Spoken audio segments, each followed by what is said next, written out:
Hello everyone, good morning. নতুন একটা ভিডিওর সাথে সকলকে জানাই ওয়েলকাম। আশা করছি সকলেই সুস্থ আছো, ভালো আছো। আমরা মোটামুটি আছি, খুব একটা ভালো নেই। এই বাড়ি করা নিয়ে পড়েছি মহা বিপদে। কি যে একটা হেডেক, কি বলবো তোমাদের। যতই কন্টাকে দেওয়া থাক না কেন, আমাদের তো কন্টাকেই দেওয়া আছে, তবুও কিছু কাজ থাকে যেগুলো কিন্তু নিজেদের করতে হয়। এই যে বালি ফেলা, বালির জোগাড় করা, সেগুলোকে অনেক কষ্ট করে লেবার দিয়ে তো তুলিয়ে নিলাম, বাট এখন সেটাকে লেভেল করতে হবে, শাবল দিয়ে নাকি সেটাকে শিলাতে হয়, অনেক কাজ। তো একটা লেবার ছিল, আমাদের যেখানে বাড়ি হচ্ছে ওর পাশেই একটা ছেলে কাজ করতো, তো ওকে আপদে বিপদে পাওয়া যেত, বুঝতেই পারছো, বাড়ির কাছে। তো ও আবার অন্য জায়গায় কাল থেকে কাজে লেগে গেছে। ওকে রাত্রিবেলা করে আহিলের পাপা বলতে গিয়েছিল, তো বলছে ও নাকি আর এখানে করবে না, ঠিকাদার নাকি ওকে কম টাকা দিচ্ছে। তো আমাদের তো কন্ট্রাক্টের, আমরা তো টাকা তোমার ঠিকাদারকে পেমেন্ট করে, এখন ও কত কি দেয় সেটা ওর ব্যাপার।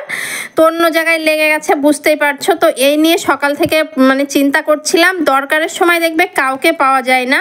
তোর পাপা দু একজনকে ফোন করলো, তো তাদেরও অন্য জায়গায় কাজ আছে, আসতে পারবে না। বাধ্য হয়ে আবার আমাদের যে মিস্ত্রিকে কন্ট্রাক্ট দেওয়া আছে, ওকে আবার আহিলের পাপা বললো যে আজ একটা লেবার দিতেই হবে, কোনো উপায় নেই, কেননা তোমার ওর পাপা যে স্কুল চলে যাবে, তো এগুলো দাঁড়িয়ে থেকে করিয়ে রেখে তারপরে কিন্তু যাবে। এই কাজটা একদিকে হলে মোটামুটি আমাদের কাজ কমপ্লিট, তারপরে তোমার ঠিকাদাররা আবার কাজ শুরু করবে। এই অবধি কিন্তু আমাদের কাজ ছিল। তো অনেক বলার পর যাই হোক একটা লেবার ম্যানেজ করে দিয়েছে। আর এইদিকে আহিলের পাপা গেছিল বাজার, মিস্ত্রি নয় সরি, ঠিকাদারকে ফোন করার পর বলল যে হ্যাঁ 8টার পর একটা লেবার পাঠিয়ে দেবে। তো ও এবার তাড়াহুড়ো করে বাজার টাজার কিছু করে নিয়ে এলো। আর এই যে এখানে নিয়ে এসেছে তোমার পাকা কলা, আদা, লঙ্কা, টমেটো এনেছিল, বিশ্বাস করো অনেকগুলো টমেটো এনেছিল। তো আমি ভাবলাম চাটনি করব, বাট দেখি লেবুই আনেনি, আমি চাটনিটা লেবু দিয়ে বানাই, তো চাটনি আর করা হলো না, পরে কোনো এক সময় এনে করতে হবে। আর এইদিকে বর আমার হেল্প করছে, দেখো আমি না মশলা করব বলে তোমার সমস্ত কিছু ছাড়াতে বসেছিলাম, পেঁয়াজ রসুন। তো পেঁয়াজ ছাড়াতে গিয়ে পুরো কেঁদে নে একাকার হয়ে যায় আমার অবস্থা। আমি পেঁয়াজ কাটতে পারি না বেশি, দু একটা ঠিক আছে। তো আমি যেহেতু মশলাটা একটুখানি বেশি করি, তো আমার বরমশাই আমাকে একটু হেল্প করে দিল পেঁয়াজটা ছাড়িয়ে। আর এইদিকে দেখো জিরে দিয়েছি, আর লাল লাল লঙ্কাগুলো বেছে নিয়েছি, তাহলে না মশলাটা বেশ একটু লাল লাল হয়, ঝোলটা বেশ লাল লাল হয়। আর এইদিকে দেখো আমাকে একটা টমেটো কেটে সুন্দর করে মশলাতে দিয়ে দিয়েছে।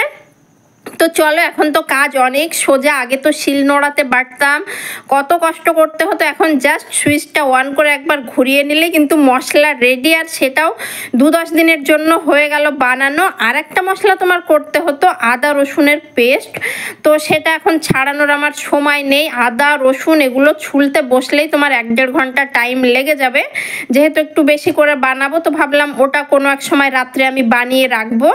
আর ওর পাপা যেহেতু আজ চলে যাবে, তো একটুখানি চিকেন তো করতেই হবে, কেননা ও যেদিন যায় সেদিন কিছু নেক বা না নেক 2-4 পিস অন্তত চিকেন নিয়ে যায়। আসলে যেদিন যায় তার পরের দিনটা যাতে ও খেয়ে নিতে পারে। এক জায়গা থেকে গিয়ে সমস্ত কিছু গোছানো সামলানো করতে কিন্তু একটু সময় লাগে, সে একদিনের জন্যই হোক বা 10 দিনের জন্যই কোথাও যাওয়া হোক না কেন। তো চিকেনটাকে আমি যেভাবে রান্না করি সেইভাবেই করেছি, বাট এই যে বিরিয়ানি মশলাটা বানিয়েছিলাম সেটা না তোমার একটু ছড়িয়ে দিয়েছিলাম, বিশ্বাস করো খেতে না দুর্দান্ত হয়েছিল, অন্যরকম একটা স্বাদ লাগছিল। আর মশলাটার মধ্যে যেহেতু অনেক কিছু দেওয়া আছে, স্মেলটাই খুব সুন্দর। তো যাই হোক, এইদিকে এই যে থালা বাসন, কাল বিরিয়ানি করতে গিয়ে তোমার স্টেনার থেকে বড় বড় গামলা, মিক্সির ব্লেন্ডার, প্রচুর কিছু বেরিয়েছে কোনো একটা খাবার করতে গেলে হয়। তো সেইগুলোই সকালবেলা উঠে মেজে রেখেছিলাম, আপাতত জায়গার জিনিস জায়গায় সামলালাম। আর এক ছুটে গিয়েছিলাম নিচে, দেখতেই পাচ্ছ ওড়না নিয়ে চলে এসেছে। আসলে ওর পাপা এসে ফোন করলো, ও আমার কাজ বাড়ানো ছাড়া কিচ্ছু পারে না, বিশ্বাস করো। আমি হুটো পাটা করে তোমার রান্নাটা আমার অলমোস্ট শেষ। মাংসে আমি ঝোলটা দিয়ে ভাবলাম যে বাসন কটা আছে এগুলো একটু ধুয়ে নিই। এই ডেকচিটাতে করে কাল বিরিয়ানি করেছিলাম, এটা কিন্তু অনেক বড়, দেখে মনে হচ্ছে তোমার ছোট, প্রায় 1 কিলোর ওপর চাল কিন্তু এখানে এঁটে যায়। তো তোমাদের যেটা বলছিলাম, নিচে গিয়ে দেখি বরমশাই মাছ বাজারের ওইদিকে কোনো একটা কাজে গেছিল। তো চিংড়ি মাছ আমার ছেলের খুব পছন্দের, আর আপা না একটা ইঁচড়ও আমাকে দিয়েছে। তোর পাপা ওই দিক দিয়ে যাওয়ার সময় সেটা নিয়ে এসেছে, আমাকে নিচ থেকে ফোন করে করে ডেকে ওটা দিচ্ছে, কি বলবো বলো। আমি কোথায় ভাবলাম যে তাড়াহুড়ো করে কাজ সেরে বাড়ির ওখানটাতে একটু যাব, মানে ওর পাপা থাকলে তোমাদের তো বলেছে আমার মানে কখন আমি ওখানে যাবো এরকম মানে মনটা কি বলবো তোমার একটু ব্যাকুল হয়ে যায় যে না ওর পাপা আছে যাই, বাট ও না থাকলে না আমার যেতে ইচ্ছে করে না, একা একা ওখানে সবাই কাজ করে নিজেদের মতো, গিয়ে কি করব এরকম একটা মনে হয়। বাট আমার তখনই যাওয়া উচিত, মানে বাড়ির কারো একজন থাকা উচিত, বাট আমি তখন মানে গিয়ে দাঁড়াই না, জাস্ট চাবিটা দেওয়ার থাকলে দিই 2-5 মিনিট দাঁড়িয়ে চলে আসি। বাট ওর পাপা থাকলে গিয়ে হয়তো আধ ঘন্টা দাঁড়াই বা গল্প করি এই আর কি। তো যাই হোক, বক বক করতে করতে যে মাছগুলোকে সুন্দর করে ধুয়ে নিয়েছি, আর এই মাছগুলো না একটু বড় সাইজে, এর আগের দিন এনেছিল একদমই কুচো চিংড়ি, বাট আজকেরগুলো একটু বড় বড়। তো যাই হোক, আমার মাংস রান্না একদম রেডি, মানে এই জাস্ট আমি বাসন কোসন ধুয়ে তোমার মাছটা পরিষ্কার করলাম, আর এর মধ্যে দেখো আবারও কত বাসন জমে গেছে। এই যে মাছ ধুতে 2টো বাটি লাগলো, প্লাস আমার চিকেনটা হলো কড়াই খুন্তি, মানে বাসন ধোয়ার আর কোনো শেষ নেই, সারা দিন ধরে এটা চলতেই থাকে আমার। তো যাই হোক, আমার রান্না বান্না ডান। আর একটুখানি বিরিয়ানি আমি আহিলের জন্য রেখেছিলাম, ও রাত্রেই বলেছে যে মাম্মা আমি সকালে বিরিয়ানি খাবো, তো সেটা গরম ভাতের মধ্যে রাখলাম যাতে একটু বিরিয়ানিটা গরম হয়। আর এটা তোমার ডাল সেদ্ধ, দেখে যেন মনে হচ্ছে আলু সেদ্ধ, বাট আলু নয় ডাল। আর ভাতে তো পেঁপে দিয়েছিলাম, পেঁপে সেদ্ধটা মাখতে হবে। আর এখানে এই যে বাঁধাকপি আর আলু ভাজা করেছি, এটাও আহিলের পাপা নিয়ে যাবে, একটা ভাজা আর একটা ঝোলের তরকারি একটুখানি নিয়ে যায়।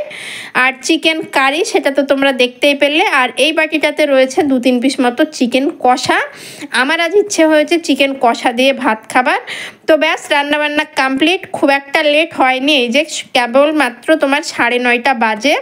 তো চলো, আহিল এখনও ঘুমোচ্ছে, ও এখন উঠবে না। তো আমি ছাতা, মানে এত রোদ্রের তাপ, ছাতা ছাড়া বাইরে বেরোনো জাস্ট অসম্ভব। তো ছাতার চাবিটা নিয়ে নিয়েছি, মানে আমি বেশিক্ষণ দাঁড়াবো না, 9:30 বাজে, তোমার 10টার মধ্যে আবার ফেরত চলে আসবো।